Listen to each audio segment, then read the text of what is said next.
आज हम एक बहुत ही कॉमन और बहुत ही इंटरेस्टिंग टॉपिक के बारे में बात करेंगे कि हमें शुगर क्यों होती है और क्या हम शुगर को परमानेंटली कंट्रोल कर सकते हैं या नहीं कर सकते, इसका कोई परमानेंट इलाज है या नहीं है। तो यूजली शुगर के बारे में आपने बहुत कुछ आपको पता होगा, लेकिन ये है कि शुगर एक मेटाबॉलिक डिसऑर्डर होता है। यानी मेटाबॉलिक डिसऑर्डर वो डिसऑर्डर होता है जो कि आपके खाने पीने से रिलेटेड होता है। तो शुगर जो है वो आपके खाने पीने से बहुत ज़्यादा इफ़ेक्ट होती है, वो एक ऐसी वाहिद बीमारी है। तो शुगर को अगर हम इसको डिस्कस करें तो शुगर जो है वो यूजली इसी वजह से होती है कि जो हमारे जिस्म के अंदर हम जो भी ऐसा खाना खाते हैं जिसके अंदर शुगर मौजूद होती है या उसकी वो खुद शुगर होती है, तो वो सही से हमारे जिस्म के अंदर यूटिलाइज नहीं हो पा रही होती, या जो उसको काम करना होता है हमारे जिस्म में जाके वो नहीं कर पा रही होती। यूजली जब हम कोई भी चीनी से बनी हुई चीज़ खाते हैं या कोई भी चीनी वाला खाना खाते हैं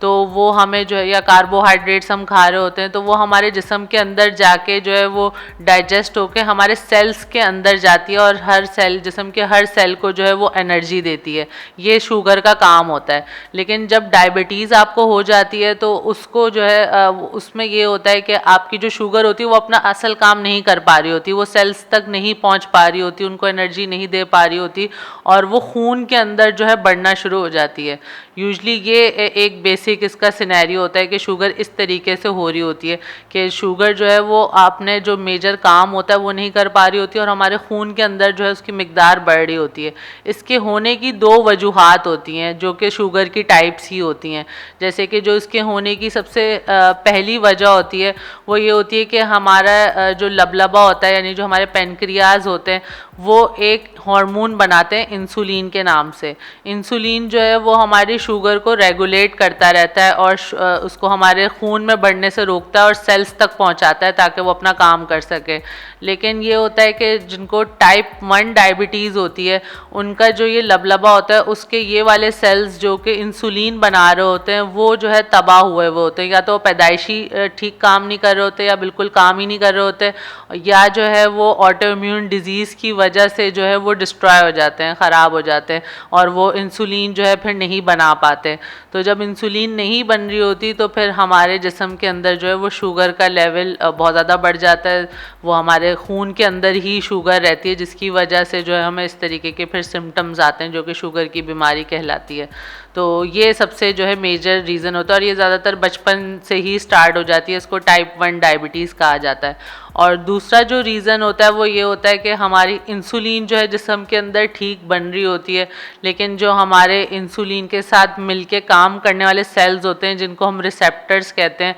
वो सही से उसको रिस्पॉन्ड नहीं कर रहे होते, क्योंकि इंसुलिन अकेले काम नहीं करती, वो कुछ सेल्स के साथ बाइंड होकर जो है वो काम कर रही होती है। तो वो सेल्स जो है वो उसको रिस्पॉन्ड नहीं कर पाते और उसका भी फिर नतीजा यही होता है कि शुगर जो है वो ठीक से यूटिलाइज़ नहीं हो पाती और चीनी जो है या शुगर जो है वो हमारे सेल्स तक नहीं पहुंच पाती और वो खून में ही बढ़ना शुरू हो जाती है, तो जिसकी वजह से हमें टाइप 2 डायबिटीज़ जो हो जाती है। टाइप 2 डायबिटीज़ जो है वो यूजली 40 के एज के बाद भी हो रही होती है, इसको एडल्ट ऑनसेट डायबिटीज़ भी कहते हैं, ज़्यादातर ये बड़ी एज में हो रही होती है। उसके अलावा एक तीसरी टाइप की डायबिटीज़ भी होती है जिसको जेस्टेशनल डायबिटीज़ कहा जाता है, जो कि प्रेगनेंसी के दौरान होती है, यानी अक्सर वो मदर्स को हो जाती है जब प्रेग्नेंट होती हैं तो, लेकिन डिलीवरी के बाद जो है वो काफ़ी हद तक ठीक भी हो जाती है और कुछ लोगों को परसिस्ट भी करती है। अब जो सबसे मेजर सवाल है वो ये है कि क्या हम अपनी शुगर को परमानेंटली क्योर कर सकते हैं या ठीक कर सकते हैं। तो इसका जवाब ये है कि हम परमानेंटली शुगर को ठीक नहीं कर सकते, लेकिन शुगर को हम बहुत हद तक जो है वो मैनेज ज़रूर कर सकते हैं और इसको मैनेज करना कोई इतनी मुश्किल बात भी नहीं है। आपने सिर्फ इसमें 2 काम मेजर करने होते हैं, अपनी डाइट को कंट्रोल करना होता है और फिज़िकल एक्टिविटी अपनी अच्छी रखनी होती है। ये क्लिनिकली प्रूवन मेथड्स हैं जिससे आप अपनी शुगर को जो है वो बहुत हद तक कंट्रोल कर सकते हैं और बहुत से लोग जो है अपनी शुगर को कंट्रोल करके बहुत ज़्यादा हेल्दी लाइफस्टाइल गुजार रहे हैं। जैसे कि क्रिकेटर वसीम अकरम जो है वो अपनी बहुत अच्छी लाइफ गुजार रहे हैं शुगर के साथ, फवाद खान एक्टर जो है वो भी अपनी लाइफ बहुत अच्छी गुजार रहे हैं शुगर के साथ। तो इस वजह से शुगर कोई इतनी बड़ी बीमारी नहीं है, इसको आप इजीली मैनेज कर सकते हैं अपनी रूटीन और लाइफस्टाइल मॉडिफिकेशन के साथ। सबसे पहले जो लाइफस्टाइल मॉडिफिकेशन हमें करनी होती है उसमें ये होता है कि आपने अपनी डाइट को बहुत ज़्यादा फोकस करना है। आपने लो कार्ब्स डाइट लेनी है, यानी अपने जो रिफाइंड कार्बोहाइड्रेट्स हैं वो बिल्कुल अपनी डाइट से निकाल देने हैं। ख़ास तौर पे जो टाइप 2 के पेशेंट्स होते हैं वो तो बहुत हद तक इससे कंट्रोल कर सकते हैं अपनी शुगर को। टाइप 1 वालों को थोड़ी सी डिफ़िकल्टी आती है क्योंकि वो इंसुलिन पर डिपेंडेंट होते हैं, तो उनको इंसुलिन लेना जो है वो मस्ट होती है।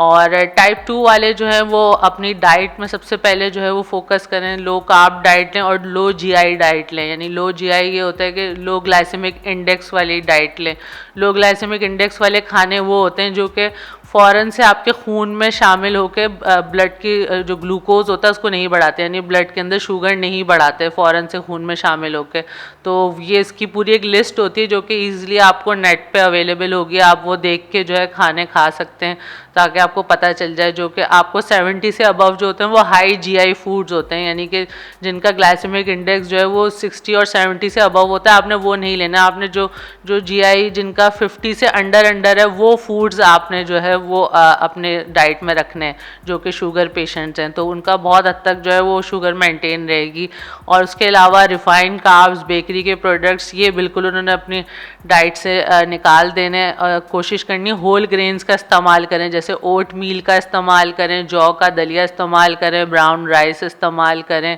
और वेजिटेबल्स जो हैं वो वाली इस्तेमाल करें जिनके अंदर स्टार्च ना हो। फ्रूट्स जो लें वो ऐसे फ्रूट्स इस्तेमाल करें जिनका ग्लाइसेमिक इंडेक्स जो है वो काफ़ी कम हो, 40-50 से बिल्कुल कम हो, तो वो वाले फ्रूट्स इस्तेमाल कर सकते हैं। उसके अलावा फ़िज़िकल एक्टिविटी जो है वो रेगुलरली करनी है, एक्सरसाइज ज़रूर करनी है, 1 से आधे घंटे की डेली एक्सरसाइज करनी है। और अपनी डाइट में 1 टीस्पून सिनेमन का पाउडर और आपने 1 गिलास पानी में 2 टेबलस्पून एप्पल साइडर विनेगर, ये 2 चीज़ें भी ज़रूर अपनी डाइट में ऐड रखनी है। इससे भी जो है आपकी शुगर बहुत हद तक मैनेज रहती है। अगर आप ये सारी चीज़ें फॉलो करेंगे तो आपकी शुगर जो है बहुत हद तक मैनेज रहेगी।